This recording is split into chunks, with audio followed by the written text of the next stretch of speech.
সকল প্রশংসা আল্লাহর জন্য। সুখেও আল্লাহর প্রশংসা, দুঃখেও আল্লাহর প্রশংসা। আল্লাহর দয়া মায়া করুণাতে আমরা বেঁচে আছি। আল্লাহ যেটা সহজ করবেন সেটাই সহজ, আল্লাহ যেটা কঠিন করবেন সেটাই কঠিন। আল্লাহর তৌফিক, আল্লাহর দয়া ছাড়া আমরা কোনো কিছু করতে পারবো না। সহজ জিনিসটা কঠিন হয়ে যাবে। অসংখ্য দরুদ নাজিল হোক আল্লাহর প্রিয় সর্বশেষ এবং সর্বশ্রেষ্ঠ নবী হযরত মুহাম্মদ সাল্লাল্লাহু আলাইহি ওয়াসাল্লামের উপর। প্রিয় শ্রোতা মণ্ডলী, আমরা এর আগে দেখেছিলাম যে সহিহ আকীদার মানদণ্ডে তাবলীগী নেসাব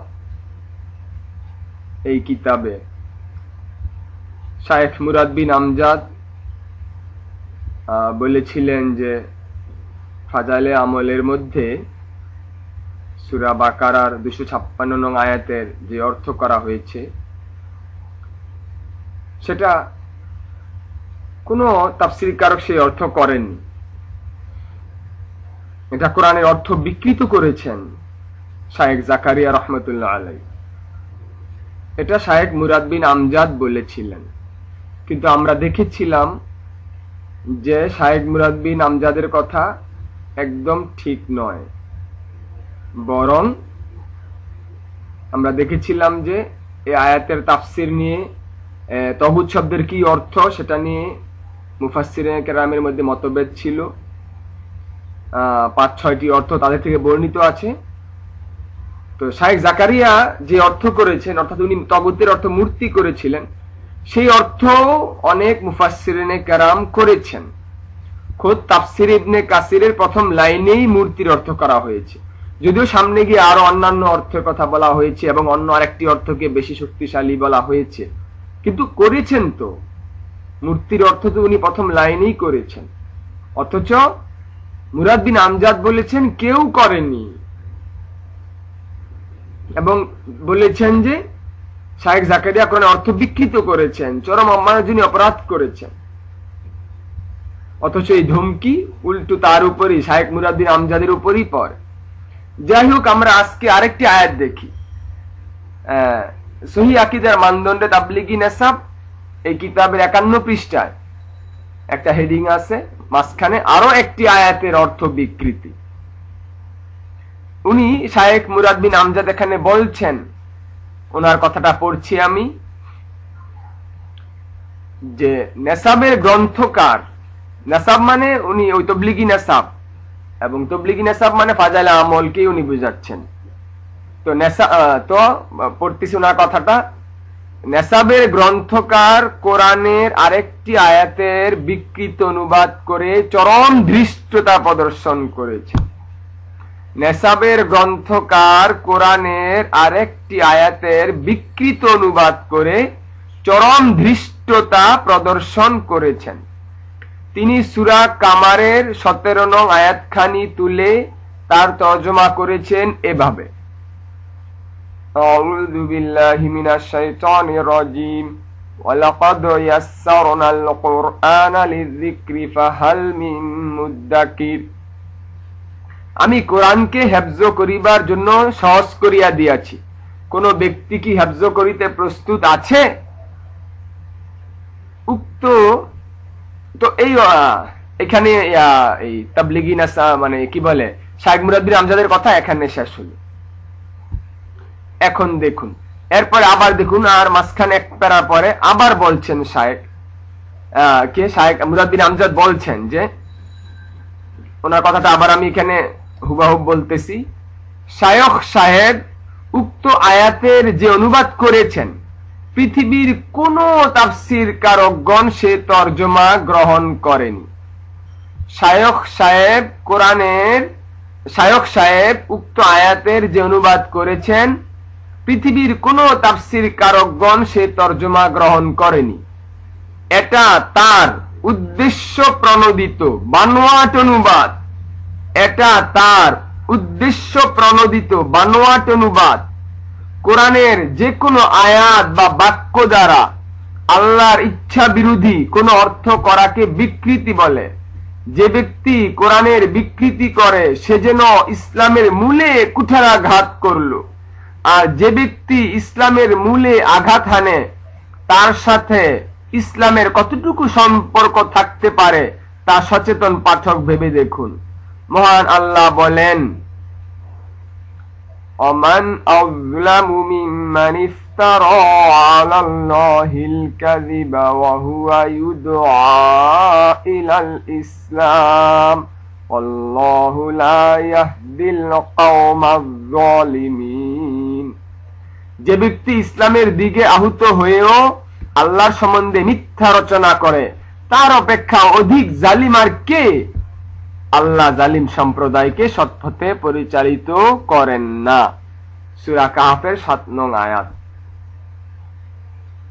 এখানেই শায়েখ মুরাদ বিন আমজাদের কথা শেষ হলো, উদ্ধৃতি শেষ হলো।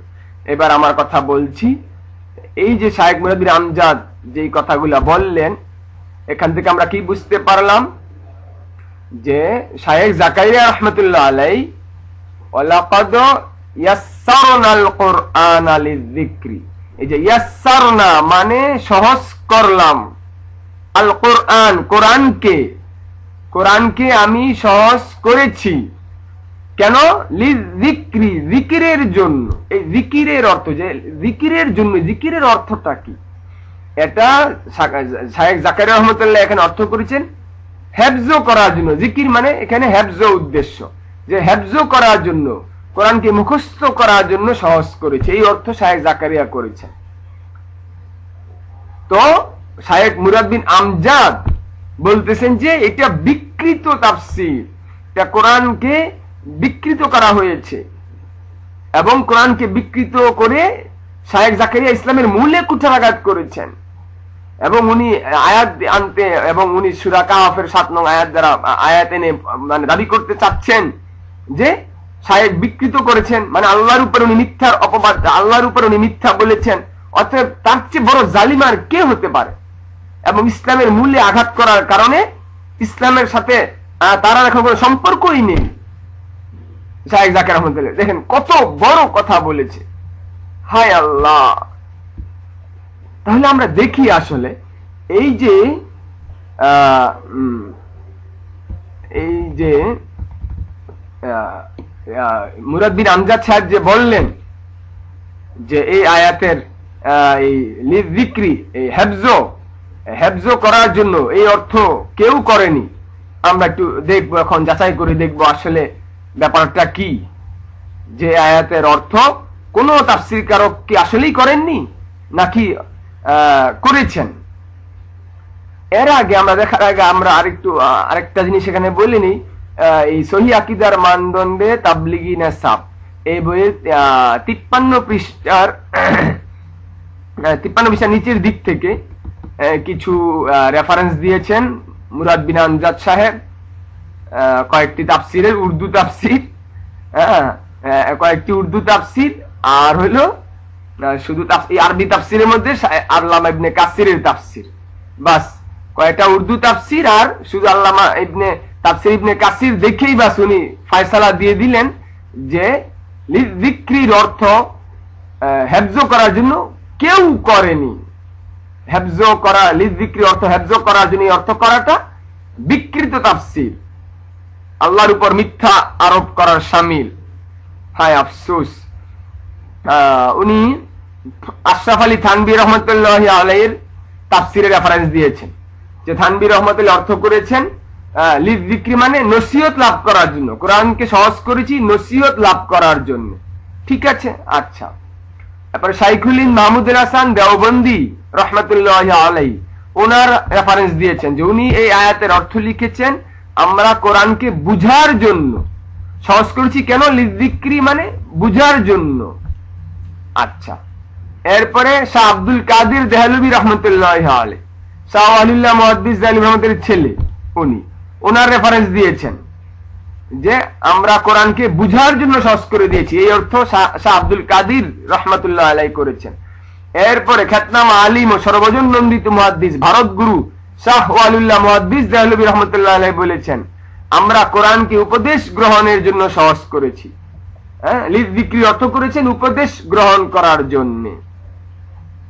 এই 4টা উর্দু তাফসির সবাই বলতে গেলে প্রায় সবাই দেওবন্দি আলেম।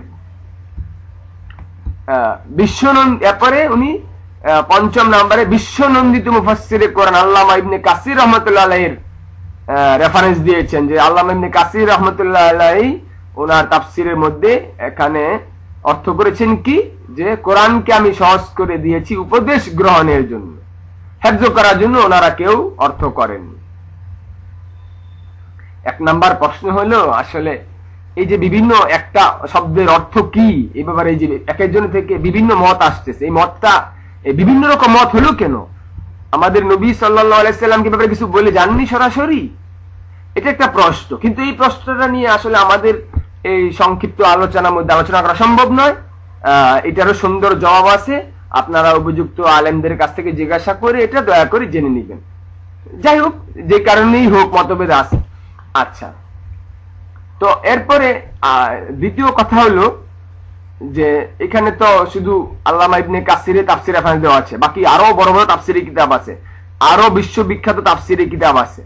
আমরা সব কিতাবে আমরা কয়েকটা এরকম বিশ্ববিখ্যাত তাফসিরি কিতাবে দেখি, আগে যেরকম দেখেছিলাম যে সেখানে লিযিকরি এটার কি অর্থ করা হয়েছে। আচ্ছা, এর আগে আরেকটি শায়েখ মুরাদ বিন আমজাদের আরেকটি কথা উদ্ধৃত করছি। উনি এই 5টি কি রেফারেন্স দিয়ে, এই যে 5টি তাফসির রেফারেন্স দিয়ে উনি বলতেছেন যে মোট কথা মাত্র 4টা উর্দু অনুবাদ সংক্ষিপ্ত তাফসির, এগুলা কোনটাই মানে বিস্তারিত বা বড় কোনো তাফসির গ্রন্থ নয়। হ্যাঁ, 4টা উর্দু সংক্ষিপ্ত অনুবাদ গ্রন্থ, আর আল্লামা ইবনে শুধুমাত্র আল্লামা ইবনে কাসিরের একটা আরবি তাফসির থেকে রেফারেন্স দিয়ে উনি বলতেছেন কি, যে ওনার কথাটা আমি উদ্ধৃত করছি, 54 পৃষ্ঠার শুরুর দিকে মাঝামাঝি কথাটা উনি বলতেছেন। মোট কথা গোটা আলিম ও মুফাসসির সমাজ, গোটা আলিম ও মুফাসসির সমাজ, হায় আল্লাহ, মাত্র 5টা তাফসির থেকে উনি এই ফয়সালা নিয়ে নিচ্ছেন। মোট কথা গোটা আলিম ও মুফাসসির সমাজ সূরার বিষয়বস্তু ও পটভূমি অনুযায়ী অর্থ তাৎপর্য উল্লেখ করেছেন। শুধুমাত্র শায়েখ জাকারিয়া রহমাতুল্লাহ আলাইহি, শুধুমাত্র শায়েখ জাকারিয়া রহমাতুল্লাহ আলাইহি সাহেব সমস্ত আলিম থেকে ভিন্নতর এবং সম্পূর্ণ ভিত্তিহীন অর্থ বর্ণনা করেছেন। এমন অর্থ ও তাৎপর্য সূরার বিষয়বস্তু ও শানে নজুলের সাথে কখনো সঙ্গতিপূর্ণ নয়। পরিশেষে তাবলিগি মুরব্বিদের কাছে অনুরোধ, এসব বিকৃত অর্থ পরিহার করে তাবলিগি নিসাবকে পুনরায় কোরআন ও সহিহ হাদিসের আলোকে ঢেলে সাজান এবং বিশ্বের সরলমনা মুসলিমদের বিভ্রান্তি থেকে বাঁচানোর চেষ্টা করুন। আল্লাহ তাআলা আপনাদের সুমতি দান করুন। এখানেই শেষ হলো মুরাদ বিন আমজাদ সাহেবের কথা। হায় আল্লাহ, আমরা আসলে কোথায় যাব? আসলে এখন আমরা তাহলে দেখি আসলে কে মুসলমানদের কাছে বিভ্রান্তি করছে। তো লিগি নেশা মুসলমানদের বিভ্রান্তি করছে, নাকি শায়েখ মুরাদ বিন আমজাদি সাধারণ সরলমতি মুসলমান যারা আরবি জানে না, আরবি তাফসির ঘেটে ওনার কথাকে যাচাই করা যাদের যোগ্যতা নেই তাদেরকে বিভ্রান্তি করছেন? আর শায়েখ জাকারিয়া রহমাতুল্লাহ যে তাফসির করেছেন কোনো ভিত্তি আছে কিনা, নাকি অদৌ ভিত্তিহীন, তা আমরা একটু দেখি। প্রিয় দর্শক, প্রিয় শ্রোতা মণ্ডলী, একদম সহজ কথা। আসলে লিযিকরির অর্থ নিয়ে মুফাসসিরিন কেরাম কয়েকটা অর্থ করেছেন, তার মধ্যে কিন্তু শায়েখ জাকারিয়া যেটা করেছেন সেটাও একটা আছে, সেটাও একটা মত আছে। এটা ঠিক যে অনেক মুফাসসিরিন কেরাম উপদেশ গ্রহণ করার জন্য, বুঝার জন্য এই অর্থ করেছেন, কিন্তু হেফজ করার জন্য কেউ এই অর্থ করেননি, এটা কিন্তু ঠিক নয়। দেখা যাক তাহলে আমরা তাফসির ইবনে কাসিরের আগে দেখি। হ্যাঁ, তাফসির ইবনে কাসিরের মধ্যে অর্থ করা হয়েছে শুরুতেই যে ঠিক আছে, যেটা কোরআনের অর্থকে আমরা সহজ করেছি বা উপদেশ গ্রহণ করার জন্য সহজ করেছি, এরপরে এরকম কোরআনের পড়াকে সহজ করেছি, এরকম বিভিন্ন মত দিয়ে, কিন্তু হেফজ করার জন্য সহজ করেছি এরকম একটা মত যে আছে, এটা উনি ওনার আলোচনা শেষের দিকে কিন্তু ইঙ্গিত করেছেন। ওখানে আছে, আমরা আমরা যে কটা তাফসীর থেকে এখন আমরা রেফারেন্স দিব, এই তাফসীরগুলো এই ভিডিওর নিচে লিংকে দেওয়া আছে, আপনারা ইচ্ছা করলে যারা আরবি জানেন তারা ওখান থেকে যাচাই করে নিতে পারবেন। তো যাই হোক, তো লাকাদ ইয়াসসারনাল কুরআনা লিযিকরি ফাহাল মিন মুদ্দাকির, তো এই আয়াতের আলোচনার শেষের দিকে আল্লামা ইবনে কাসির রাহমাতুল্লাহ আলাইহি বলতেছেন যে ফাহাল মিন মুতাযাক্কিরিন বিহাযাল কুরআন আল্লাযী ক্বাদ ইয়াসসারাল্লাহু হিফযাহু ওয়া মা'নাহু, এই যে কেউ আছে কি এই কোরআনের দ্বারা উপদেশ গ্রহণকারী, যে কোরআনকে নাকি আল্লাহ তাআলা যে কোরআনকে হেফজ করা এবং কোরআনের মানাকে, কোরআন মুখস্থ করাকে এবং কোরআনের অর্থকে আল্লাহ তাআলা সহজ করেছেন, সেই কোরআন থেকে, সেই কোরআনের দ্বারা উপদেশ গ্রহণকারী কেউ আছে কি? তো এই যে কথাটা বলার দ্বারা কিন্তু উনি ইঙ্গিত করলেন যে হেফজ করার একটা অর্থ বর্ণিত আছে। আচ্ছা, যাই হোক, একদম স্পষ্ট করে বলা হয়নি, ঠিক আছে। এরপর আমরা দেখি তাফসিরে কুরতুবিতে, বিশ্ববিখ্যাত তাফসির, আল্লামা কুরতুবির লেখা তাফসিরের গ্রন্থ, উনি কি অর্থ করেছেন। হ্যাঁ, এই তো উনি অর্থ করতেছেন লাকাদ ইয়াসসারনাল কুরআনা লিযিকরি, এতটুকু বলে উনি অর্থ করছেন আই, অর্থাৎ সাহালনাহু, কোরআনকে সহজ করেছি, লিল হিফজি, প্রথমেই অর্থ করলেন যে হেফজ করার জন্য, ওয়া আ'আন্না আলাইহি মান আরাদা হিফযাহু, এবং যে নাকি কোরআনকে হেফজ করতে চায় তাকে এই ব্যাপারে আমরা সাহায্য করি, আমি সাহায্য করি, আল্লাহ তাআলা বলে সাহায্য করি, তাকে এবারে সাহায্য করি। ফাহাল মিন তালিবিন লিহিফযিহি ফায়ুআনু আলাইহি, সুতরাং কেউ আছে কি হেফজকারী, ফলে সুতরাং তাকে সাহায্য করা হবে। এরপরে যাই হোক, এরপরে আলোচনা করেছেন, কিন্তু যেটা আমরা দেখলাম যে একদম প্রথমেই করেছেন যে হেফজ করার জন্য সহজ করেছি। এটা লিংক আমরা এই তাফসিরের লিংক আমরা নিচে দিয়ে দিয়েছি ভিডিওর নিচে, আপনারা সেখান থেকে যাচাই করে নিন। আচ্ছা, এরপর আমরা দেখি আরেকটা তাফসির, তাফসিরে জাদুল মাসির, আমরা আগেও ওই তাফসির রেফারেন্স দিয়েছিলাম। আল্লামা ইবনুল জাওজি অনেক বড় আলেম মুহাদ্দিস, ওনার বিশ্ববিখ্যাত তাফসির, তাফসিরে জাদুল মাসির, খুব সুন্দর তাফসির। এই তাফসিরে উনি কি করেছেন আমরা দেখি। উনি বলতেছেন যে লাকাদ ইয়াসসারনাল কুরআনা আই সাহালনাহু, কোরআনকে ইয়াসসারনা মানে সাহালনা, সহজ করেছি। কেন? লিযিকরি, লিযিকরি অর্থ কি উনি বলতেছেন আই লিল হিফজি ওয়াল কিরাআতি, প্রথমেই উনি অর্থ করছেন যে হেফজ করার জন্য এবং কিরাআতি পাঠ করার জন্য আমি কোরআনকে সহজ করেছি। ফাহাল মিন মুদ্দাকির, অর্থাৎ আছে কি কেউ, কোরআন মানে কি কোরআন জিকিরকারী আছে কি কেউ, এই দেখেন প্রথমেই উনি অর্থ করেছেন লিল হিফজি। আচ্ছা, এরপর আমরা দেখা যাক আরেকটি তাফসিরে যাই, তাফসিরে রুহুল মাআনি, বিশ্ববিখ্যাত, বা তাফসিরে আলুসি, বিশ্ববিখ্যাত তাফসির। এখানে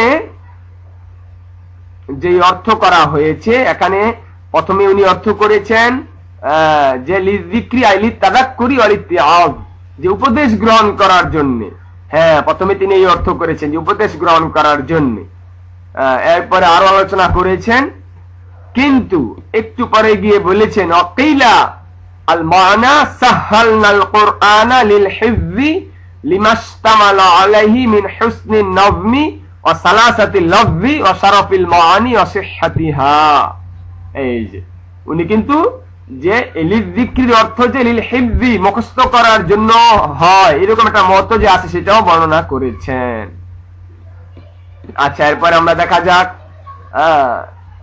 তাফসিরে সবুনি, অর্থাৎ সফওয়াতুত তাফাসির, আল্লামা সবুনি লেখা সফওয়াতুত তাফাসিরে উনি কি তাফসির করেছেন আমরা দেখি। যে ওয়ালাকাদ ইয়াসসারনাল কুরআনা লিযিকরি ফাহাল মিন মুদ্দাকির, উনি বলতেছেন আই ইয়াসসারনাহু লিল হিফজি ওয়াল ইত্তিআজি ফাহাল মিন মু'তাবির, কোরআনকে আমি সহজ করেছি লিল হিফজি, হেফজ করার জন্য, ওয়াল ইত্তিআজ, উপদেশ গ্রহণ করার জন্য। অতএব আছে কেউ উপদেশ গ্রহণকারী। হ্যাঁ হ্যাঁ, প্রথমেই কিন্তু অর্থ করেছেন লিল হিফজি। এরপরে আমরা দেখি এমনকি আহলে হাদিসদের অনেক আলেমও কিন্তু এই যে হিফজ অর্থ করেছেন। আল্লামা ইবনে উসাইমিন আহলে হাদিসদের বিখ্যাত আলেম সৌদি আরবের, উনিও কিন্তু উনি যে অর্থ করেছেন, দেখা যাক উনি কি অর্থ করেছেন, যে ইন্নাল মানা আন্নাল্লাহ তাআলা ইয়াসসারাল কুরআনা আই ইয়াসসারা মাআনিহি লিমান তাদাব্বারাহু ওয়া ইয়াসসারা আলফাযাহু লিমান হাফিযাহু। যে কোরআনের অর্থকে সহজ করেছেন, যে কোরআন নিয়ে চিন্তা ফিকির করে, এবং কোরআনের শব্দকে সহজ করেছেন যে এটাকে হেফজ করতে চায় তার জন্য। এরপরে শায়েখ বিন বাজ রাহমাতুল্লাহ আলাইহি এক প্রশ্নের উত্তরে উনি এমন ভাবে প্রশ্নের জবাব দিয়েছেন যাতে বোঝা যায় যে হেফজ করার মানা উনি এখানে নিয়েছেন। হেফজ করার যে লিযিকরি অর্থ যে হেফজ করা হয় এটা উনি বুঝিয়েছেন। এক প্রশ্নের জবাবে উনি বলেছেন যে লাইসা হুনাকা আয়াতুন আও সালাওয়াতুন মাখসুসাতুন লিহিফযিল কুরআন। কোরআন মুখস্থ করার জন্য কোনো এরকম কি বলে কোনো খাস কোনো কি বলে নামাজ দরুদ বা আয়াত নেই। ওয়া ইন্নামাল মুসলিমু ইয়াস্তাহিদু ওয়া চেষ্টা করবে, ওয়া ইয়াহরিসু আলা হিফযিল কুরআন, মুসলমানরা কি করবে, চেষ্টা করবে আগ্রহের সাথে কোরআন হেফজ করার প্রতি। কেন আল্লাহ তাআলা বলেছেন, এই দেখুন কথাটা নিজেই বলতেছেন যে কোনো খাস কোনো আমল নেই এরকম হেফজ করার জন্য, তবে মুসলমানরা কি করবে, চেষ্টা আগ্রহের সাথে চেষ্টা সাধনা করবে কোরআন হেফজ করার। কেন? যেহেতু আল্লাহ তাআলা বলেছেন, ওয়াকাদ ক্বালা আল্লাহু তাআলা সূরা কমারের মধ্যে আল্লাহ তাআলা বলেছেন ওয়ালাকাদ ইয়াসসারনাল কুরআনা লিযিকরি ফাহাল মিন মুদ্দাকির। এই দেখেন এতে কি বোঝা যায় যে হেফজ করার আলোচনার মধ্যেই উনি কথাটা নিয়ে আসছেন লিযিকরি, অর্থাৎ উনিও এখানে লিযিকরি অর্থ যে হেফজ করা হয় ওই দিকে উনি ইঙ্গিত করছেন। ফামান ইজতাহাদা ফি হিফযিল কুরআন আ'ানাহু আল্লাহু ওয়া ইয়াসসারাহু আলাইহি। সুতরাং এরপরে বলতেছেন যে নাকি কোরআন হেফজ করার জন্য চেষ্টা করবে, চেষ্টা সাধনা করবে, আল্লাহ তাআলা তাকে সাহায্য করবে এবং তার জন্য এই হেফজ করাটা সহজ করবে। তো শাইখ বিন বাজ যাকে আলাইহিস সালাম উনিও এই তাফসীর করেছেন। তো তাহলে আমরা কি দেখতে পেলাম যে শাইখ মুরাদ বিন আমজাদ শাইখ জাকারিয়ার প্রতি যেইভাবে মারাত্মক আঘাত করেছেন, যে বলেছেন যে একদম বানোয়ার তাফসীর করেছেন, উনি কেউই তাফসীর করেনি। তারপরে কি বলেছেন, হ্যাঁ কত মারাত্মক কঠিন কথা বলেছেন, আহা যে যেহেতু সবচেয়ে কোরআনকে বিকৃত করেছেন, তার মানে উনি কি ইসলামের মূলে কুঠাঘাত করেছেন, আর ইসলামের মূলে কুঠাঘাত করার কারণে তার এখন ইসলামের সাথে কতটুকু সম্পর্ক থাকতে পারে। এরপর উনি কোরআন আয়াত নিয়ে এসে বলেছেন যে উনি যেহেতু কোরআন আল্লাহর প্রতি মিথ্যা বলেছেন, সেহেতু উনি সবচেয়ে বড় জালিম। হায় হায় হায়। অথচ আপনারা দেখলেন যে এখন কি বলবো, মুখে কোনো কথা আসার উপায় নেই। হায় আফসোস। যাক, আল্লাহ তাআলা আমাদের সবাইকে হেদায়েত দান করুক, শাইখ মুরাদ বিন আমজাদকে হেদায়েত দান করুক। হায় হায় হায়। যাই হোক, শাইখ মুরাদ বিন আমজাদ ওনার সহিহ আকীদার মানদণ্ডে তাবলীগী নিসাব কিতাবে আরো অনেক ফাজাল আমলের মধ্যে এরকম শিরক আছে, বেদাত আছে, বিভিন্ন ভুল ত্রুটি ধরার চেষ্টা করেছেন। আল্লাহ যদি তৌফিক দেয় তা আমরা সামনে আরো কিছু এরকম যাচাই করে দেখার চেষ্টা করব। বাকি একটা কথা আমি শ্রোতা মণ্ডলীকে যারা সাধারণ আছে তাদেরকে বলে দিই, আপনাদের অনেকেই বলবে যে ওই কিতাবে শিরক আছে, এই কিতাবে বেদাত আছে। তো আসলে আপনারা তাদের জিজ্ঞাসা করবেন যে আসলে শিরক আছে এই কথাটা বলতে হলে তাহলে আমাকে আগে জানতে হবে শিরক জিনিসটা কি, এরপরে আসেন এরপরে তো আমি বলতে পারবো যে শিরক আছে কি নাই। শিরক জিনিসটা কি এটা আমাকে কোরআন হাদিসের আলোকে আগে আমাকে বুঝতে হবে, রেফারেন্স সহ, যে শিরক জিনিসটা আসলে কি।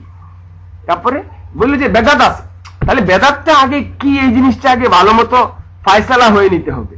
নিজের মন গড়া মতো বা নিজের বুঝমতো একটা সংজ্ঞা বানিয়ে বলে দিলাম যে অমুক কিতাবে বেদাত আছে, তাহলে তো হবে না। আগে বেদাত জিনিসটা কি এইটা আগে দলিল প্রমাণের আগে সাব্যস্ত হয়ে নেই, নাকি এটার মধ্যেই মতভেদ আছে। আল্লাহ নবী কি এটার কোনো সংজ্ঞা স্পষ্ট দিয়ে গিয়েছেন, এইটাকে ফয়সালা হওয়া দরকার। বলবে যে মাযহাব বলতে কিছু ছিল না নবীর জামানায়, তাহলে আগে জিজ্ঞাসা করেন যে মাযহাব জিনিসটা আসলে কি, এইটা রেফারেন্স সহ আগে যেন বলে, আগে মাযহাব জিনিসটা কি এটা আগে জানতে হবে। বলবি যে ইলমে গায়েবের আল্লাহ ছাড়া কেউ যায় না, তাহলে ইলমে গায়েব জিনিসটা কি এইটা আগে জানা দরকার ভালো করে, যে ইলমে গায়েব জিনিসটা আসলে কি। তো যাই হোক, ইনশাআল্লাহ আমরা আস্তে আস্তে সামনে আলোচনা করব। আল্লাহ আমাদেরকে তৌফিক দান করুক, সবাইকে হেদায়েত দান করুক, আমিন। সাল্লাল্লাহু আলাইহি ওয়াসাল্লাম।